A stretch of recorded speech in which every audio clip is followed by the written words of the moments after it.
सहना भवतु सहनौ भुनक्तु सह वीर्यं करवावहै तेजस्विनावधीतमस्तु मा विद्विषावहै। ॐ शान्ति शान्ति शान्तिः। हरिः ॐ श्री गुरुभ्यो नमः। हरिः ॐ। वासुदेवेन्द्रयोगीन्द्रम्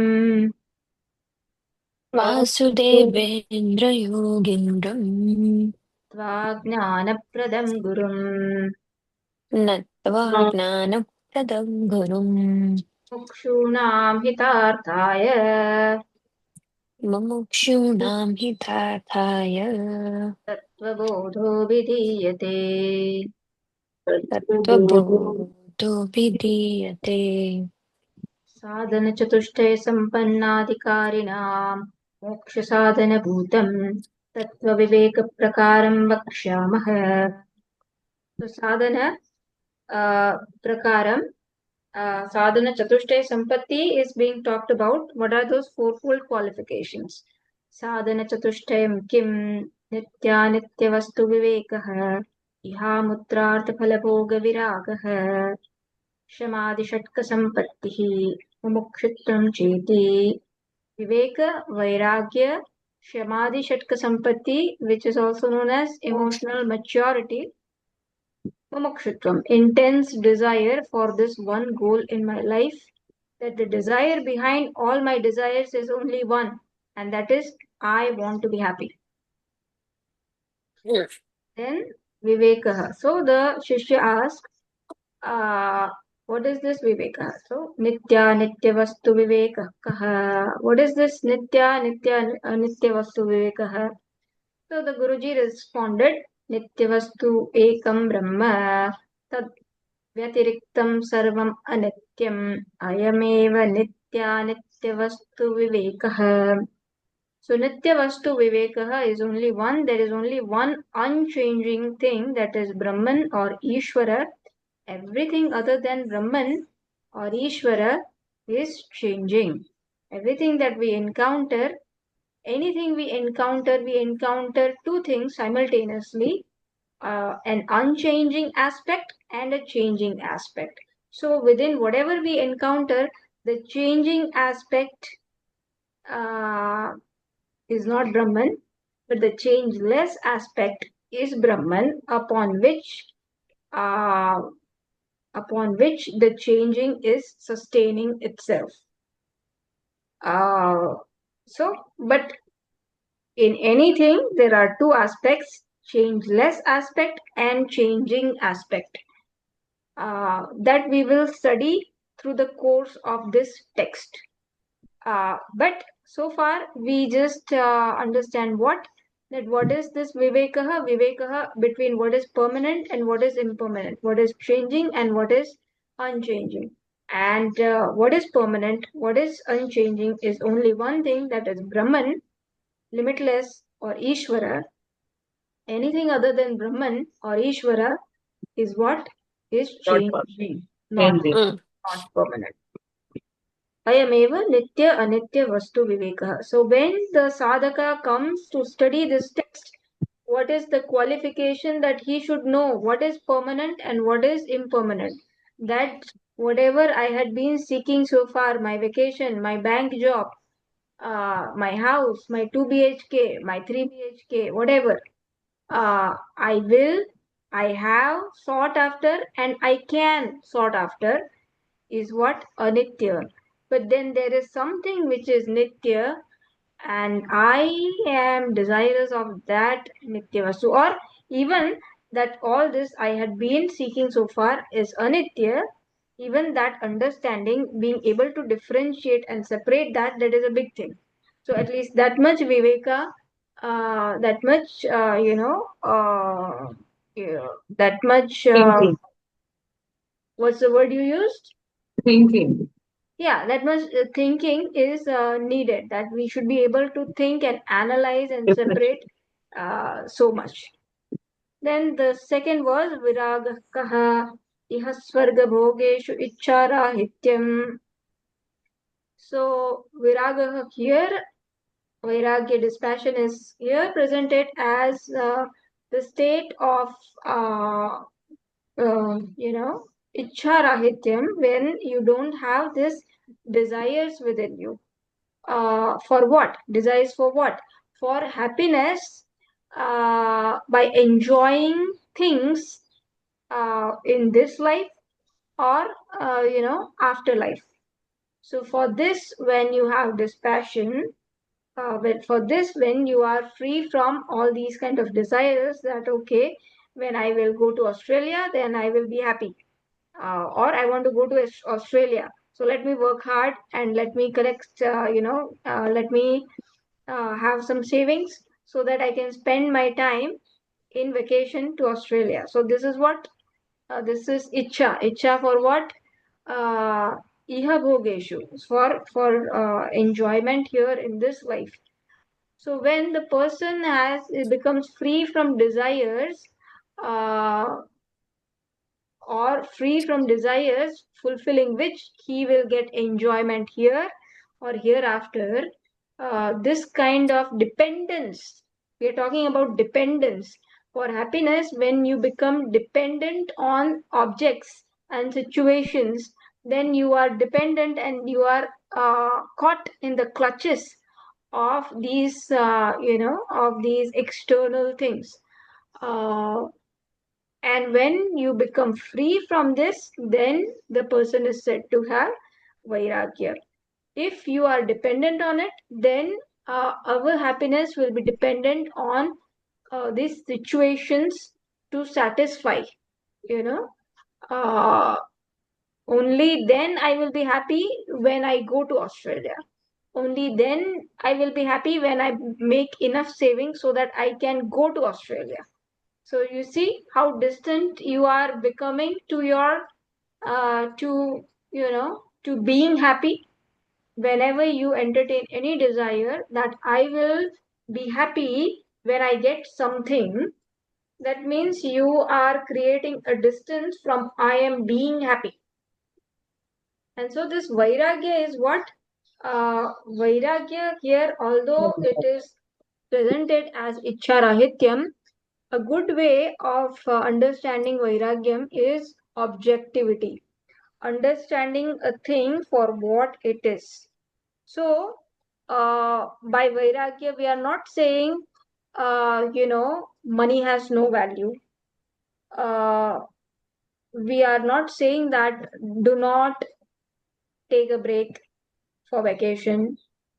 Sometimes, if your mind needs it, you may need it, and by all means, you go for it.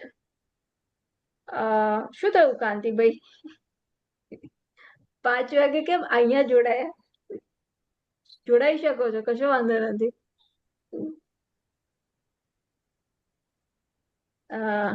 Okay, anyways, I'll continue.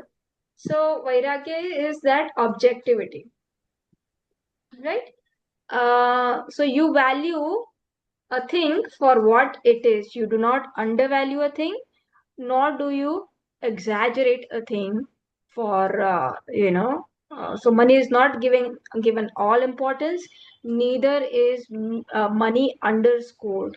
So money has some value in your life, and you do utilize it for your security and your needs, and then you move ahead. But you do not make this equation that money is happiness. So, life, so in Vairagya, or in being objective, we are talking of changing our equations. Whereas so far we thought that money will give me happiness. Yes, money can bring you comfort. Money can give you a lot of luxuries. But just so that you have luxury and comfort means that you are happy, that equation is incorrect.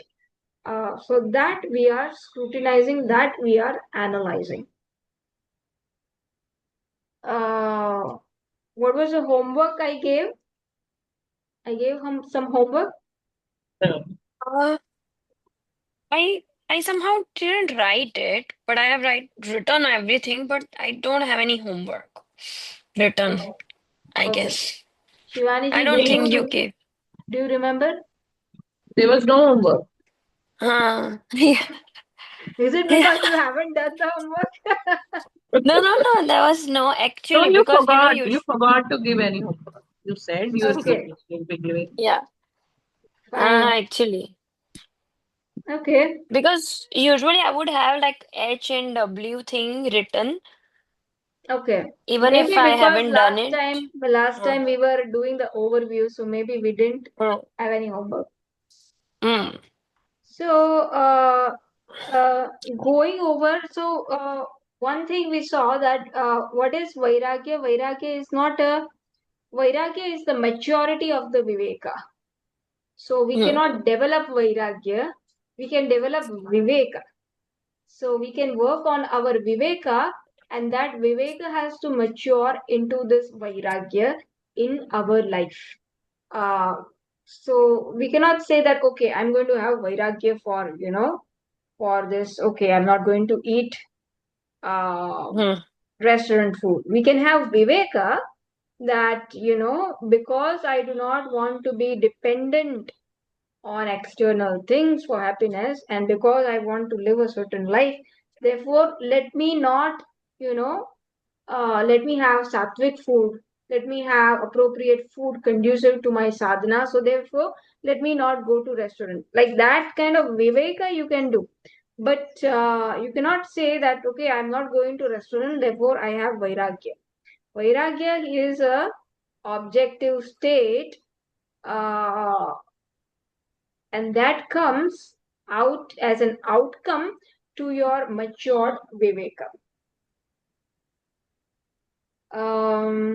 So we wanted to talk about equations. We have developed wrong equations in life. What is our equation in life? That when I fulfill my desire, then I will be happy. We are interested in nothing but happiness, right? So we have this wrong equation in our life that when I will fulfill my desire, I will become happy. And now the Shastra, the Shruti wants us to change that equation to what? Uh, Happiness is our nature. This is where it will take us to. But that happiness comes by fulfilling the desires. It is not always true. If it was true, then that equation should hold true always. But that equation is not always true, and therefore, I will try to make you see that that equation doesn't work always, and so let us question that equation. The next time we try to depend on that equation, or we try to interact based on that equation, let us not try to take it for granted. So let us check this equation. The equation is what? So far the equation was the happiness comes by fulfilling the desires.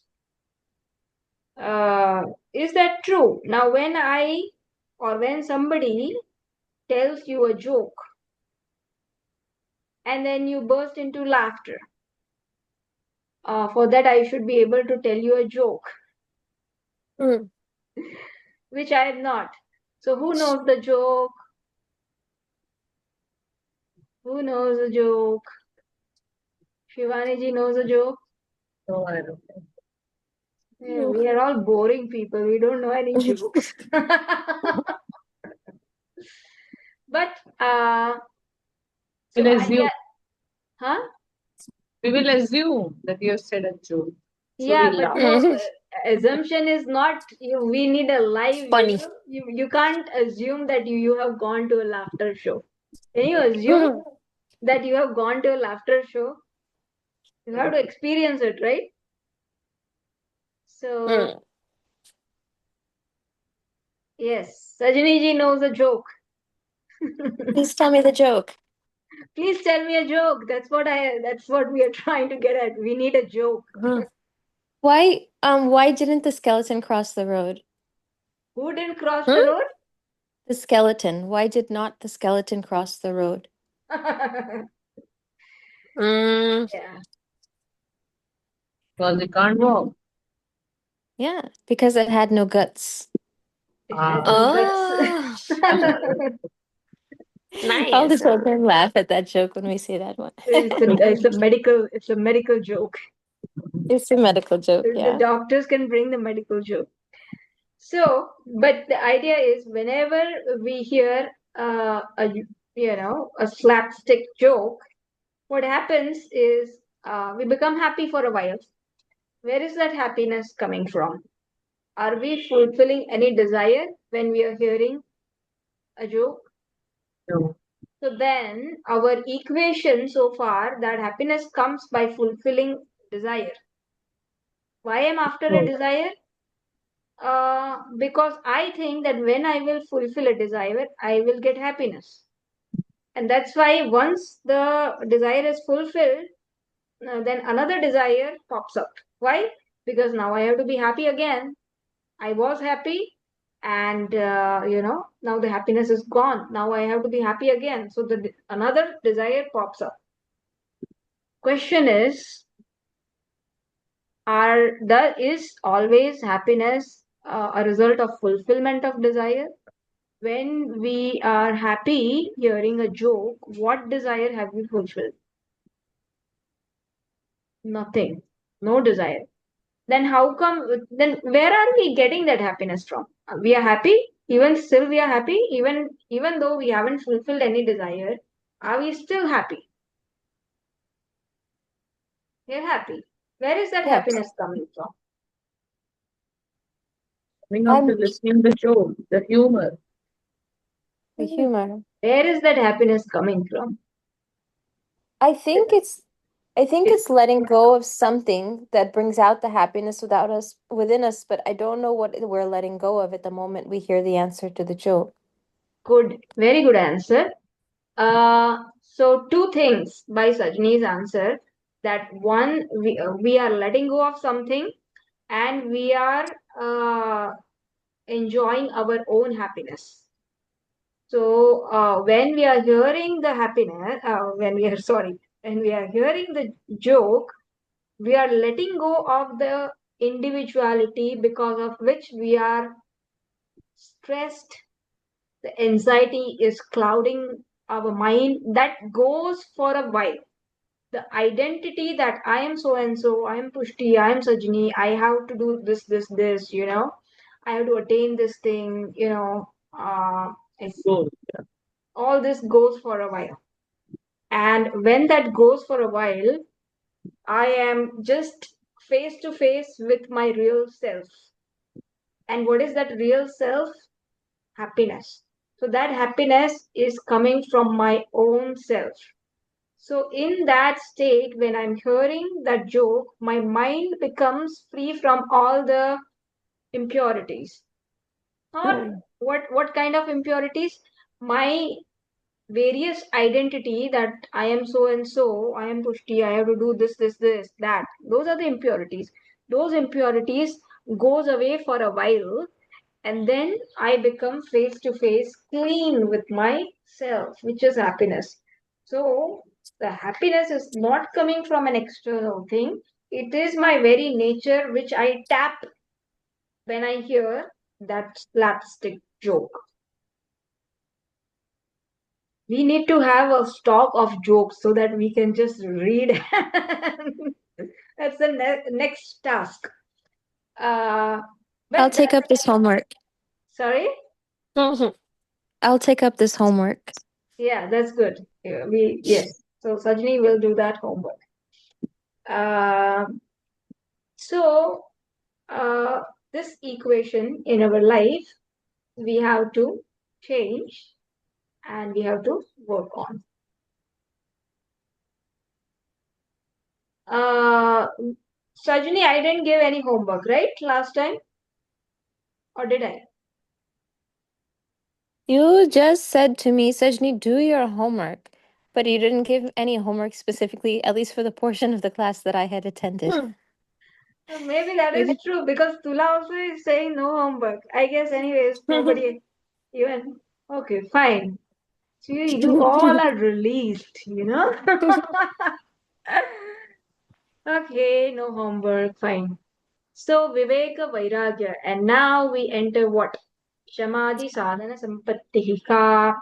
What is this Shamadhi Sadhana Sampatti? So those are sixfold qualities which we can mention it as emotional maturity. So Viveka and Vairagya is at the level of intellect. So at the level of intellect, we know what is permanent and what is impermanent. And at the level of intellect, we may also develop this Vairagya. But habitually, we may be prone to our old habits. We may be prone to going after the ice creams. We may be prone to going after, whatever interest, attracts us. So habitually, we may be behaving in a way different from what and how I understand intellectually. So now our personality has a split when we think of certain ideas and we behave uh, through another, we behave differently from what our ideals are. And so now we have to make an integration. Our personality needs to be integrated. And so this Shamadhi Shatka Sampatti comes into play. Shamadhi Shatka Sampatti. That's how we pronounce. तो यहाँ लिखा नहीं है समाधि, वो लिखते तो सत्ता संपत्ति. But I am pronouncing na, so you focus that. So I'll write that one. Okay. Yeah. That Shamadhi Shatka Samadhi Sampatti. Shakti. Okay. Here it is said Shamadhi Sadhana Sampatti. I am saying Shatka Sampatti. Instead of Sadhana, I am saying Shatka. So Shatka is sixfold. In Sanskrit, Shatka is sixfold. Okay. So उसमें instead जो of sadhana, I am saying shatka, right? So Shamadhi Shatka Sampatti. Here it is said Shamadhi Sadhana Sampatti. So what are those Shamadhi Sadhana Sampatti? So these will be at the level of now mind. This will be at the level of habit. This will be at the level of, you will have to work out anything and everything. You have to work out in all this sadhana. All everything Viveka also you have to work out at the level of intellect. Here also you'll have to work out. But in habits, when it comes to emotional maturity, more pain will come, because there will be more resistance. You want to act according to your previous ways, old ways, and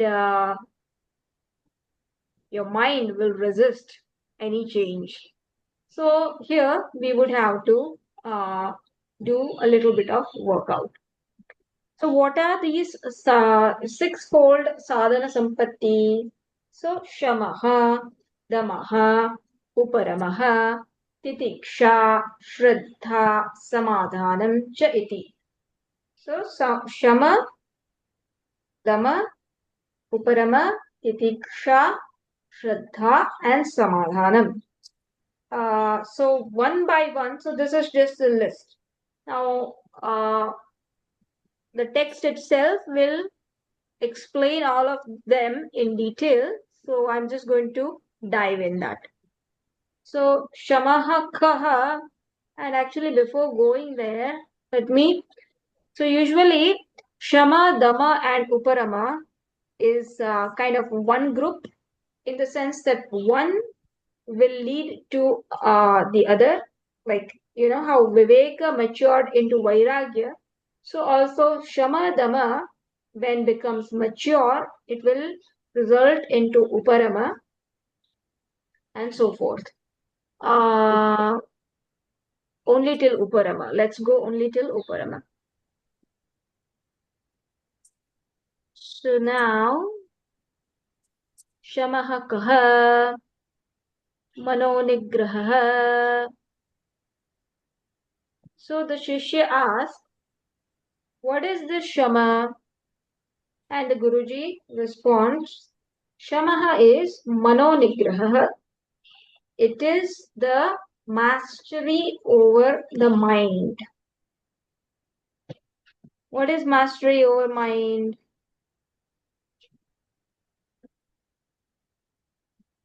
Controlling the mind, the thoughts.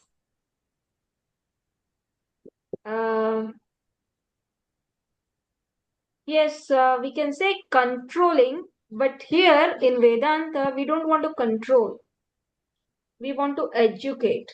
Yeah, So you live like that. controlling, when there is control, you want to become free of it. So we are not going to control the mind. We are going to educate the mind. Or So practice, right?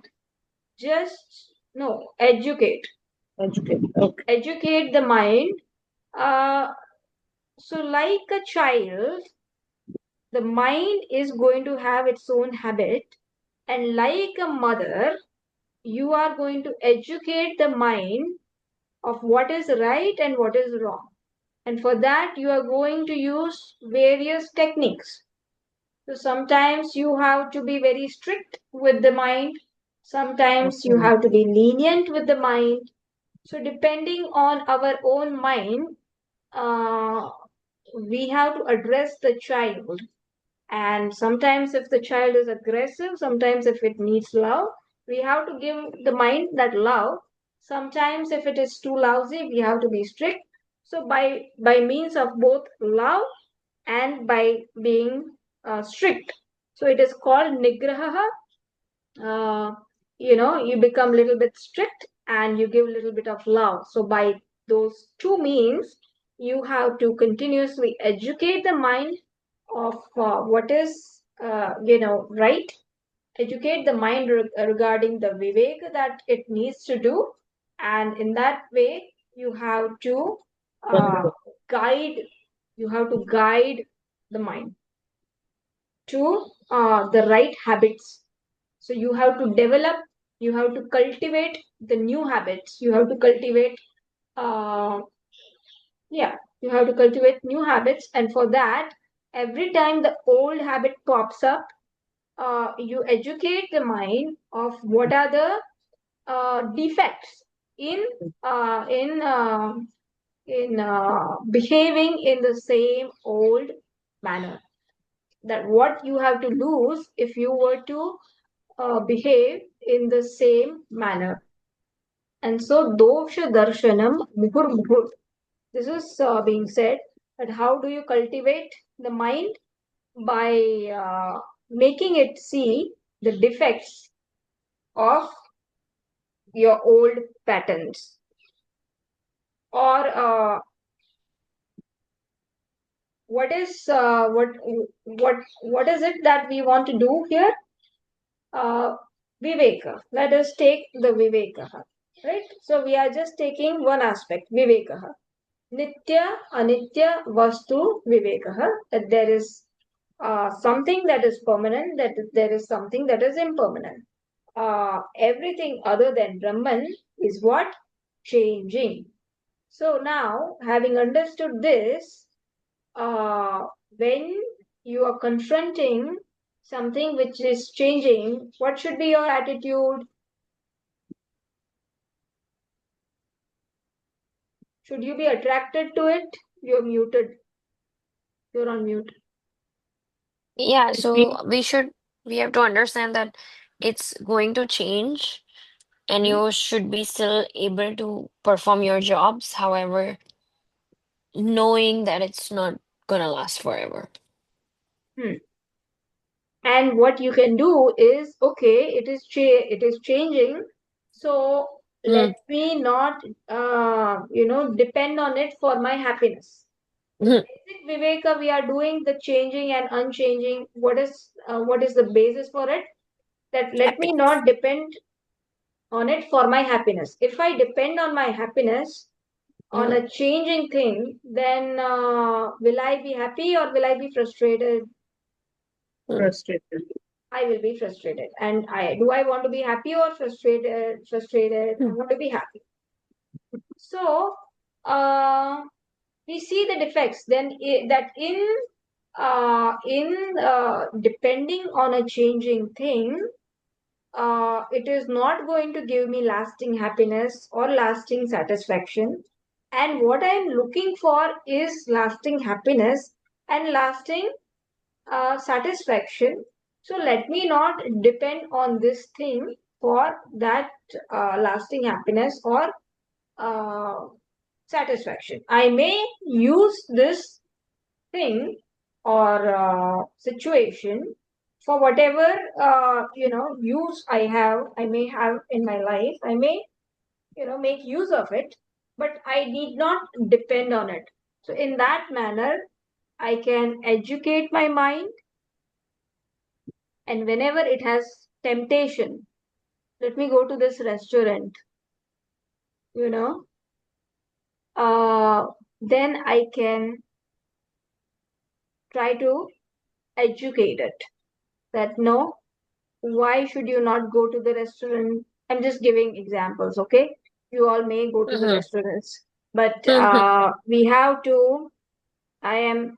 I mean, at some point during the sadhana, we have to come to a point when we are going to restrict ourselves from depending on external uh, Factors. means for happiness, which means that we will have to at some point change our lifestyle.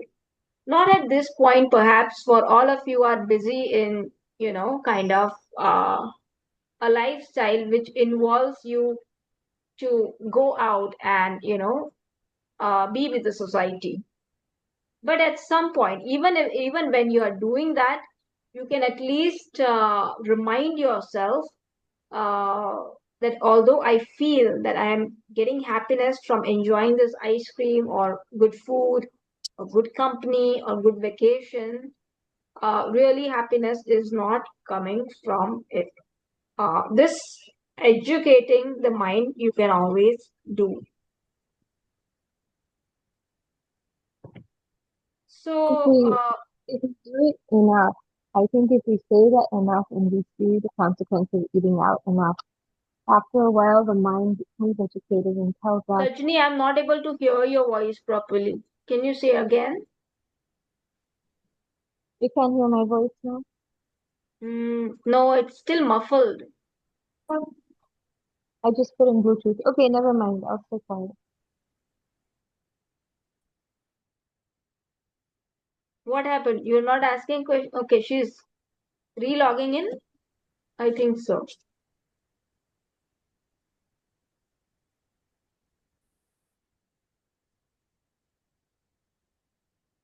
Actually, it's a journey basically. You always feel that you get happiness if you'll do this, you'll get happiness. Again, you do the same. But at one point, you Yeah, see, but Shivani ji, right now I'm talking of Shamaha and Mano Nigraha. Everything is a journey, but we are dwelling on just one point, right? Shamaha. What is Shamaha? That yeah, particular that's a qualification, mastery over mind. No? I was also going to talk. Okay. mastery over mind. Yes. So, uh, just give me a second.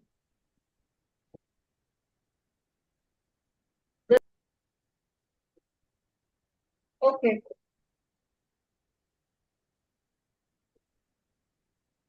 So, Shamaha, Rajni, you were trying to ask something. You want to try it? Well, I was just reinforcing what I heard you say with an example that if we educate our mind enough, eventually our mind reminds us of that education. Like you were talking about eating out at a restaurant, and eventually you keep saying, okay, you can do it, but these are going to be some of the disadvantages of eating out. And then eventually the mind itself, when you see a restaurant, will tell you, the senses will not crave that. Like it's like after a while some resistance leads to understanding. If you or mm, your senses itself will say, no, no, no, mind, I don't want to eat out for this and this reason. Yeah, that is true. That is true. So, Let me go over Damaha as well, and then we will see both Shamaha and Damaha together. So Shamaha is about Mano Nigraha, mastery over mind. And in this stage, you are trying to educate the mind what you should be doing, developing the new patterns, new habits. And whenever the mind is trying to follow the old habits, you try to educate the mind by showing it the defects, the flaws, the pros and cons of, the disadvantages of following the old habit, and you also show the advantage of following the new habit. So that is Shamaha. What is Damaha? Damaha kaha? So Shishya asks, Damaha kaha? Chakshuradi bhaktendriya nikam. So the mastery over the sense organs is called Damaha, and the mastery over the mind is called Shamaha. So let us say uh, in the mind you have a desire to eat an ice cream, uh, but butterscotch ice cream, or you have a desire to eat a cake, eggless cake, but you want to eat a black forest cake, and Navratri is going on and you are fasting. So the Shama didn't happen. If you had Shamaha, then the desire also would not have, arisen. But that desire arose somehow. But then you do not allow it to express it out. Meaning, even though you have that desire, you are not going to let your sense organs enjoy that sense object, namely cake. That is called Damaha. So even when you have that desire, not letting the sense organs dwell in the sense objects. So not letting, the sense organs enjoy those areas of sense pleasures, that is called Damaha.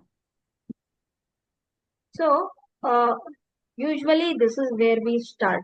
We start with Damaha. Our value, and then we start with Damaha.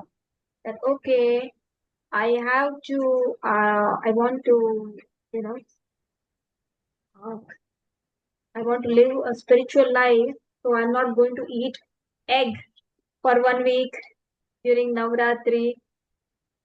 We can do what? Damaha. Or any vrata that I will not eat outside for 1 week during a festival, during Navratri or during Diwali. So that is Damaha. So in this manner, we have to cultivate our mind with these kind of practices so that the sense organs do not just rush into their areas of pleasures. See, in explaining this, let me come with an example that is given in Kathopanishad.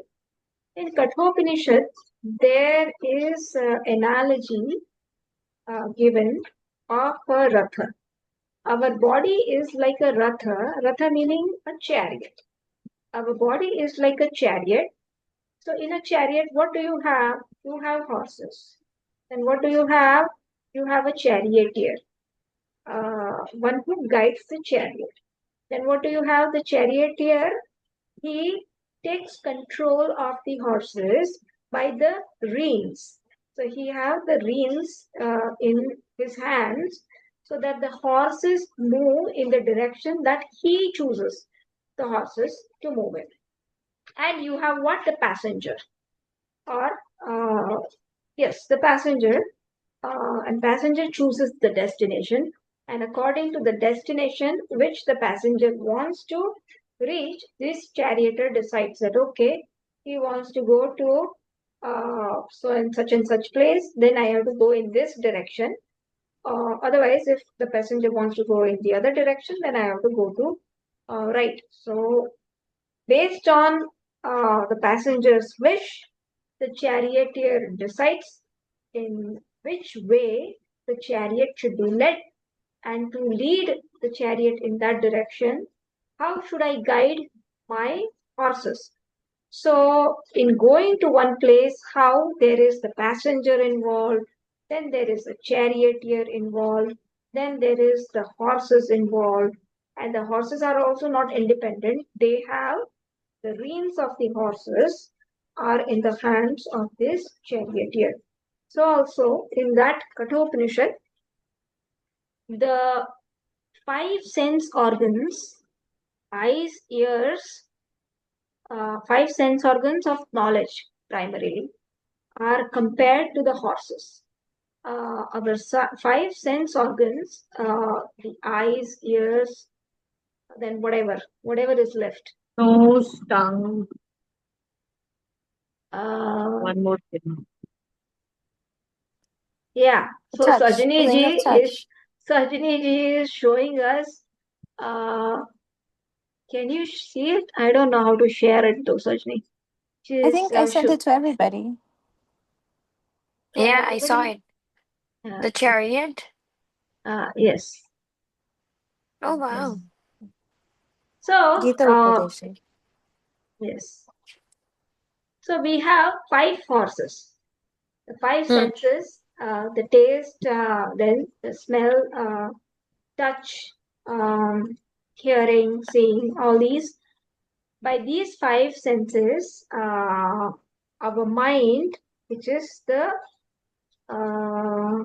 the the buddhi, the intellect is the charioteer, and mind is the reins. So the intellect has to take mind in its hands, so that so that the sense organs do not rush towards their object of desires. What will happen if the five sense organs run towards their object of desire? Then, the chariot will land where? In ditch. It will not go anywhere, it will land in ditch, because we have five different sense organs in five different directions. If each of them decides where it wants to go, then we will not be able to reach anywhere. In fact, we will reach into a hospital. Whereas we wanted to go to Himalayas, we will end up going in a hospital. So the mind needs to be mastered, and who takes care of that? The charioteer, the intellect. When the intellect takes hold of this mind, how? By controlling. In the example of the charioteer, of the chariot, sorry, we are seeing that the charioteer is taking control of the reins, is making it loose, and then sometimes it is controlling. But here, we have to constantly educate the mind, sometimes pamper it, sometimes be strict. So that is how the damaha we have to do in our life, so that you may go to restaurant, but then there is some discipline.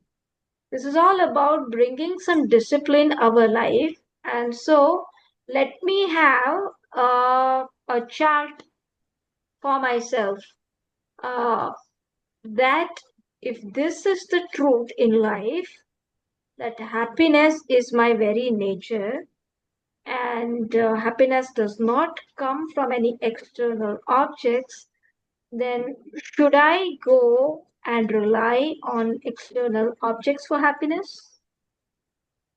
Can I do something about it? Maybe in, maybe depending on the situation you are, you may not be able to do it. Then you can do vrata. At least you can start with some vrata. That, even if I'm not able to follow this fully, let me have some vrata, that on these days, I will, no matter what, I will not, give way to these external sense pleasures. So you can select a day, like some people do it on Monday, Somvar. Some people do Guruvar. So either do that, or you can do. Some people do what? Agyaras, Ekadashi. Mm.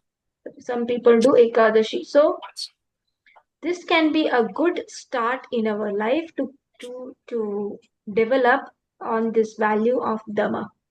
Every householder or every active person should have some activities which is targeted to developing this Dhamma in life.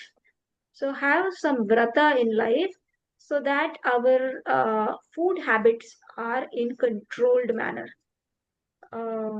It doesn't go randomly that I eat whatever I want to eat, but let us have some discipline. I eat only what I want to eat.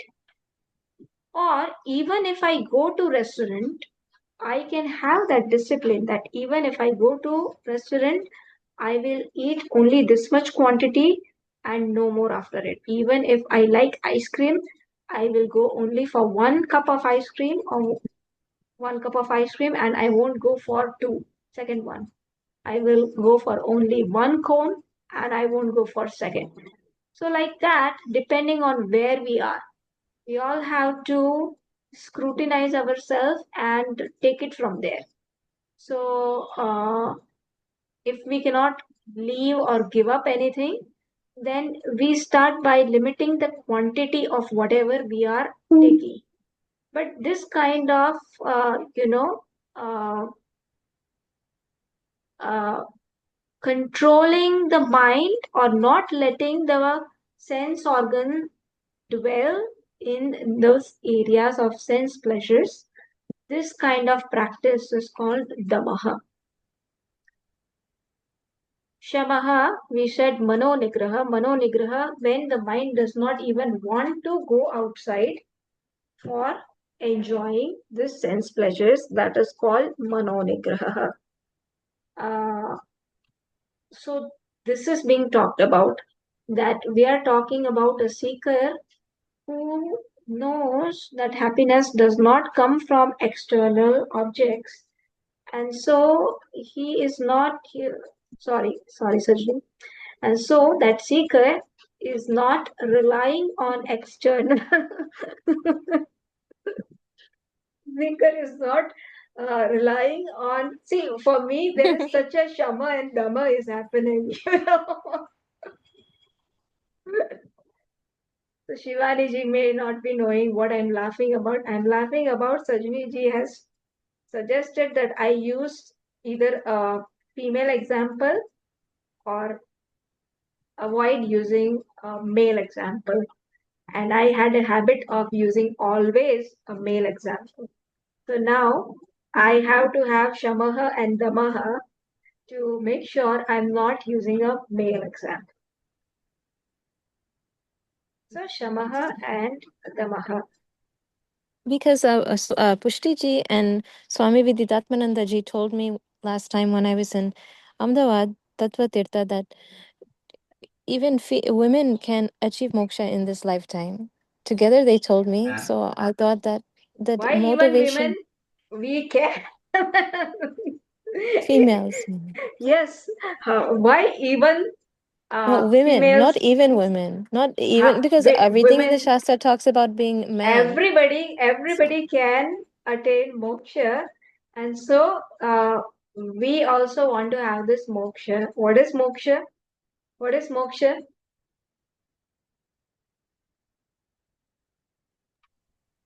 Unmute. Understanding the relationship between ourselves, the world, and Bhagwan correctly. Okay, that also can be said. Uh, but what is moksha? That is the Freedom path. from this What you world. said. Yes, freedom from what? The like the world, but like material plane, like the whole virtuality that we see every day. The notion that we Hmm. entertain. What is the notion that we entertain? False notion that we entertain. What is moksha?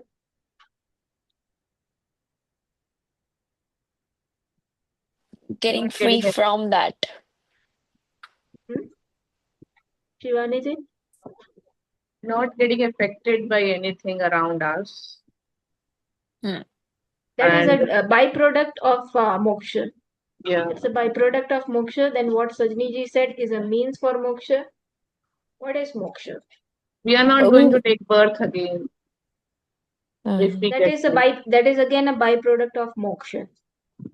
I am not this body mind complex. Moksha Uh, means living. Moksha means freedom, right? Freedom. Freedom Yes. from what? Freedom from bondage. What is the Yeah. bondage? Bondage is Yes. that false notion that I am entertaining. What is Yes. the false Hmm. notion I am entertaining? That I I'm am sad, someone. that I am unhappy, that I am limited. So, the limitation or helplessness, I'm always feeling some sort of helplessness, that I am not in control of things. All Mhm. this is what? Helplessness, frustration, sorrow, grief. But basically, I am not in control of things. This helplessness is the bondage that we are facing, and that bondage Yeah. is actually not real. It is a false notion that I have been entertaining because of not knowing my true nature as being the very happiness, my true nature as limitless. I take myself to be limited, and therefore I entertain these uh, notions of bondage. And my intense desire to become free of that is called moksha, or is called moksha. That is moksha. So, where did I We have start? to practice Dhamma. Huh? Dhamma. Damaha. Dhamma. So, why do you have to do shamaha and damaha in your life? To start to let go of This this false seeker, I was notion. talking about this seeker, right? The seeker who wants to be free, and uh, the seeker knows that this all these things, sense objects, etc., is giving impermanent happiness, and what I'm interested is not impermanent happiness. I'm interested in permanent happiness. So intellectually, I know. So we are entering into what Shama Dama is emotional maturity. But habitually, Hmm. I am still attracted to those things. So what to do? So now I have to change those habits. If intellectually I know and I continue to live those habits, then how is the change ever going to happen? So that needs to happen in our life. That And once you practice. have understood, educate, not practice, educate, educate the mind. We have to, yeah, but we have to day routine. We have to educate it again and again. So I'm calling it as a practice. Yes, so educate it again and again. Yeah. So meaning it will require a certain degree of alertness on your part. You Yes. will have to be quite alert that when am I behaving according to damaha, according to my old habits, and so you have to catch it, and you have to educate the mind that let me not go to the old rut.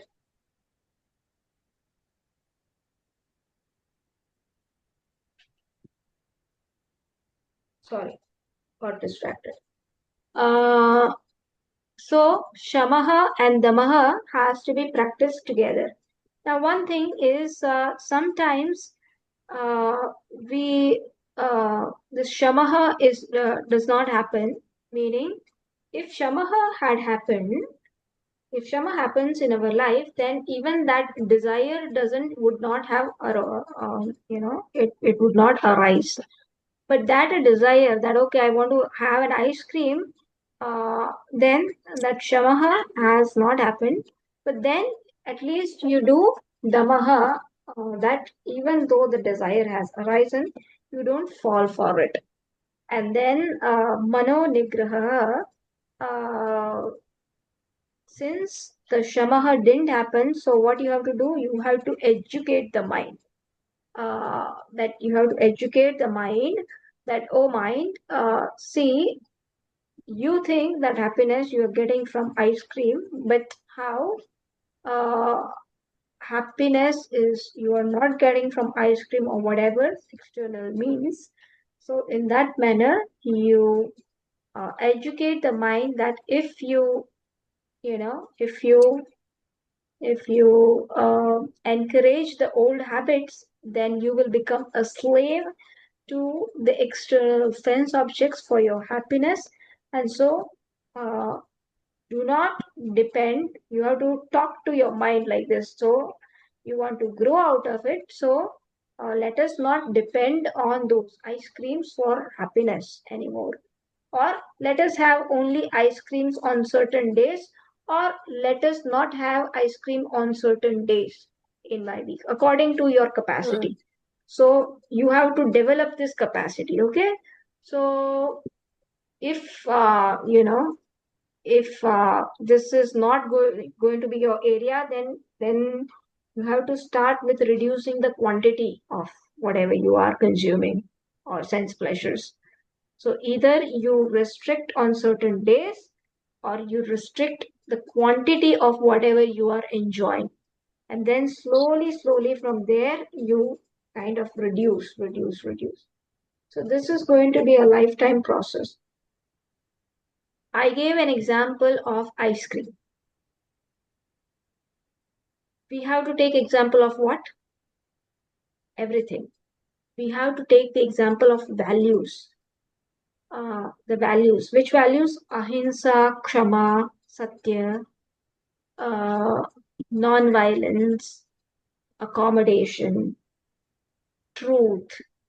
So I want to say truth, but in a given circumstances, I am not able to tell truth. Uh, or let us say, I know I should not be angry in a certain circumstances, in a certain situation, but I become angry. So Shamaha is lost.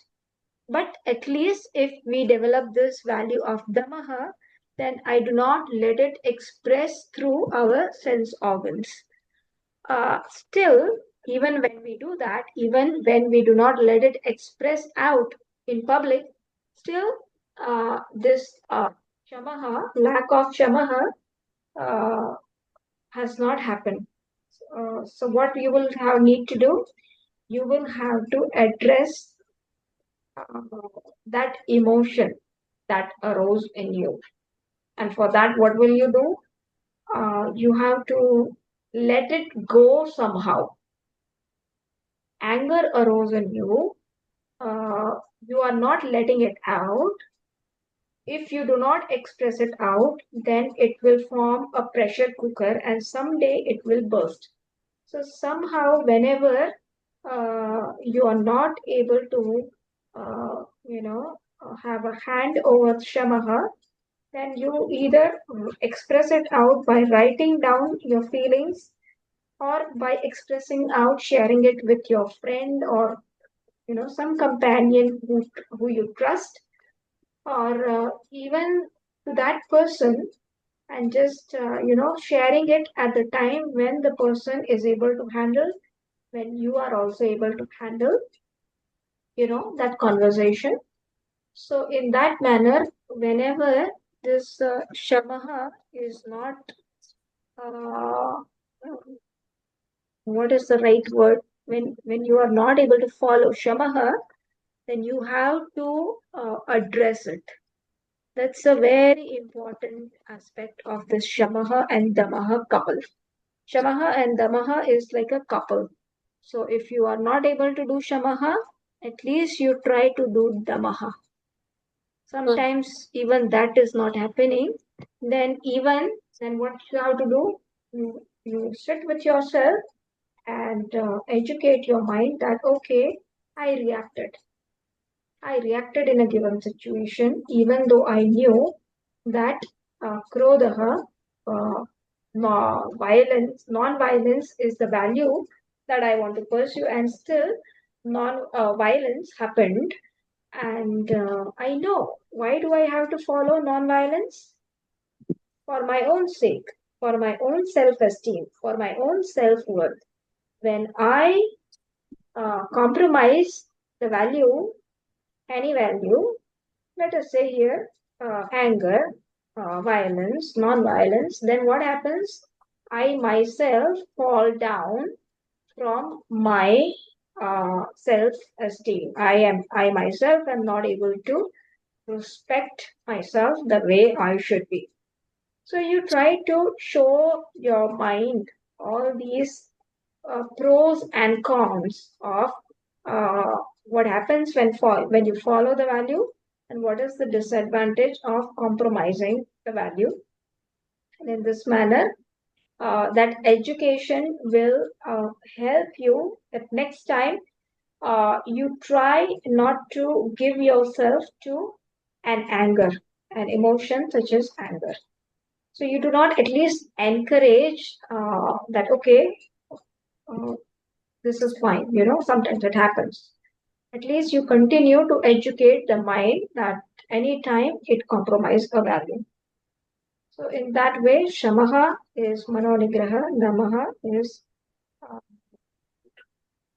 controlling the sense organs from expressing out the way it wants to. Then uparamaha, kaha. What is uparamaha? Swadharma anushtanam eva. Doing one's own duty. So technically, uparamaha is withdrawal from the activities of the sense objects. So withdrawal from the external activities is called uparamaha. And here the definition is little bit different. Swadharma anushtanam eva, doing one's own duty is called uparamaha. Why? Actually, doing one's own duty is a means for developing uparamaha, for developing withdrawal. When we do our own duty, then we have to give up our likes and dislikes. When we have to, carry out our responsibility, then I may like certain things which I have to give up for the sake of the role that I am performing. And so, in developing this value of uparamaha, this means called swadharma anushtanam, doing one's own duty. It helps us to withdraw from unnecessary distractions. So that is called uparamaha. And usually when one masters shamaha, when one masters damaha, then that shamaha and damaha, it culminates, it matures into uparamaha. Then you are able to withdraw from the sense organs or the sense pleasures much more easily.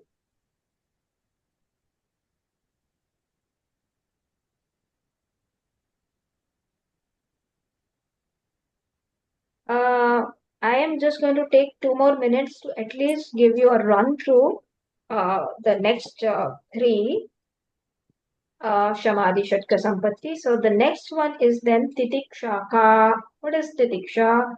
Shitoshna Sukha Dukkhadi Sahishnutvam. Titiksha is graceful acceptance of the pairs of opposites that we face in life. What are the pairs of opposites we face in life? Heat and cold. Then at the level of body, heat and cold. At the level of mind, we experience happiness and unhappiness. So at all these levels, at the level of intellect, respect, disrespect. So at the different level of personalities, you are always going to be confronting these pairs of opposites. And right now, I may have a liking towards one and disliking towards the other. Titiksha is being able to accept both of these pairs of opposite with a graceful acceptance, meaning happily, not complaining when there is heat, not complaining, oh my God, I can't bear this heat. To be able to bear our different layers of personalities, at the different layers of personalities, whatever we confront is called titiksha. And again, this is also an area or scope which we have to develop slowly. Okay, today we may not be able to bear this heat and cold. We start with wearing sweater. We start with complaining. But we can, develop that, okay, if I'm feeling cold, I will wear sweater, but I will not complain. If I am feeling cold, whatever, I will try to fan myself, but I will not complain. So this kind of value you can have, and you can develop all these areas.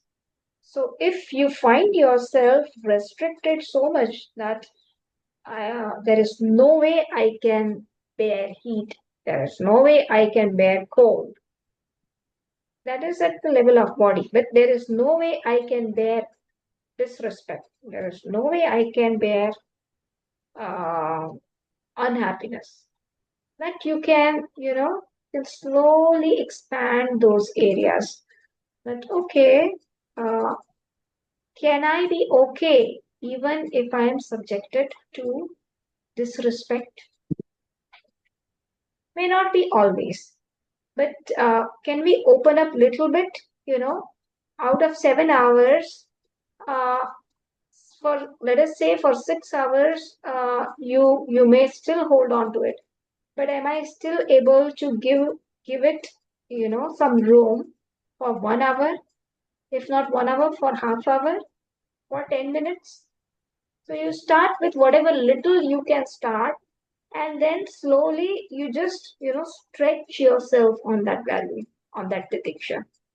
So that is titiksha. So all these a seeker, the qualified, these are the qualities of the these are the qualifications of the seeker who is eligible to understand this text. So wherever need, we have to develop these values. This, because you are sitting here, you must have some qualification in you to so that Bhagavan brought you here. We may find that we are lacking many of these qualities, and we have to identify ourselves which are the qualities we are lacking and how can we work on. We may find that we are lacking in multiple areas. Then we choose the area which we find easy to work on and start on that, so that we don't feel uh, depressing that we are not able to work on anything. So start with the easy one which you are able to master a little bit easily, and then that will give you confidence, and slowly you work on other areas, slowly you expand on that as well. So that is titiksha as well, that is talking about titiksha as well as the other areas. So titiksha, then shraddha kidrushi. What is Shraddha? Guru Vedanta Vakyadishu Vishwasaha Shraddha. Having faith, having trust in the words of the Guru and the Shastra, that whatever the Shastra is telling, you do not question. Uh, you know, uh, it is a faith pending discovery. So you do not know it completely, but you have that much faith that because it is coming from Guru and Vedanta or from Shastra, therefore it has to be true.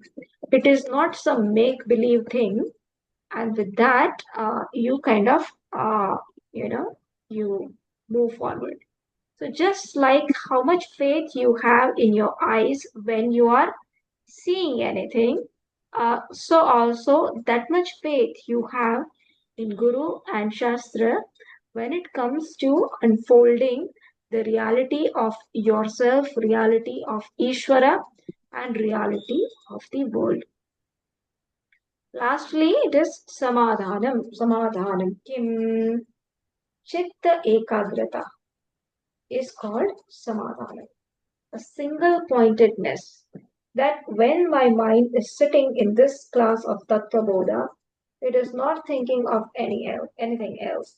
So to be able to sit with a subject for a length of time, to ponder upon it, when the Shastra is going to tell you that you are happiness, how you are not body, mind, sense complex, to be able to sit with it, to be able to dwell on it, requires this single pointedness, requires the chitta ekagrata.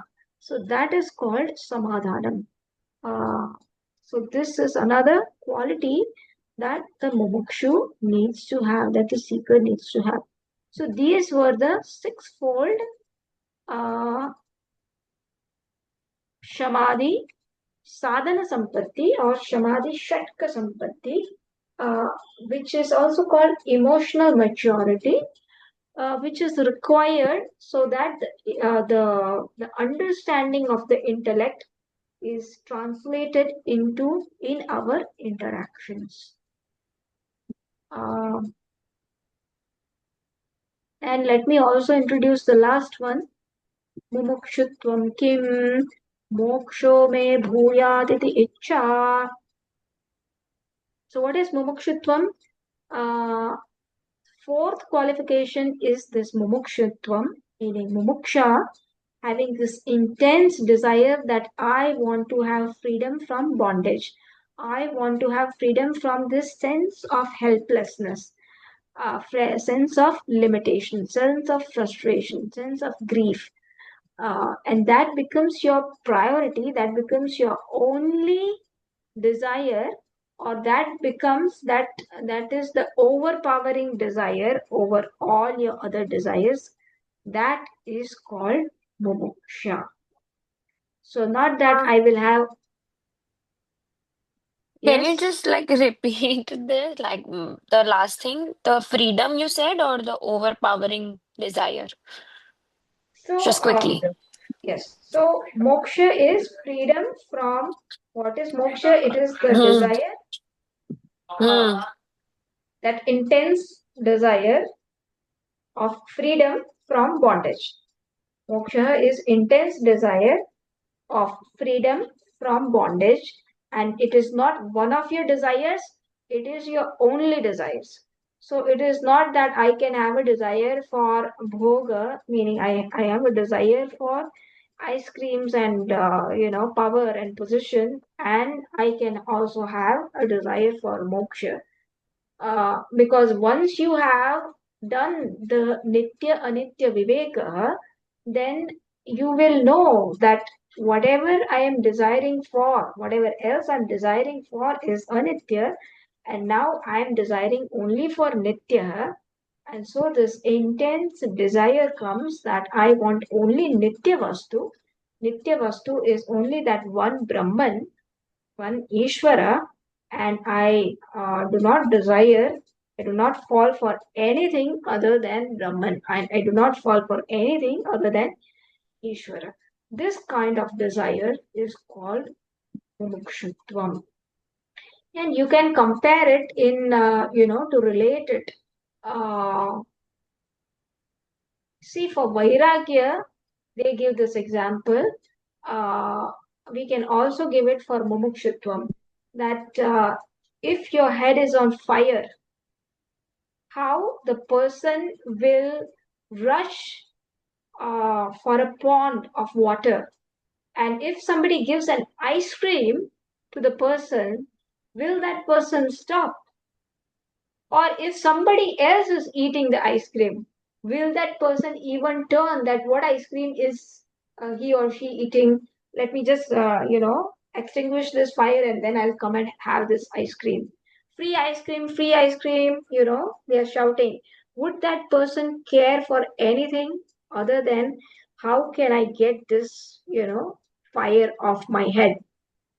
So that kind of desire, we would say, is mumuksha. It's that intense desire.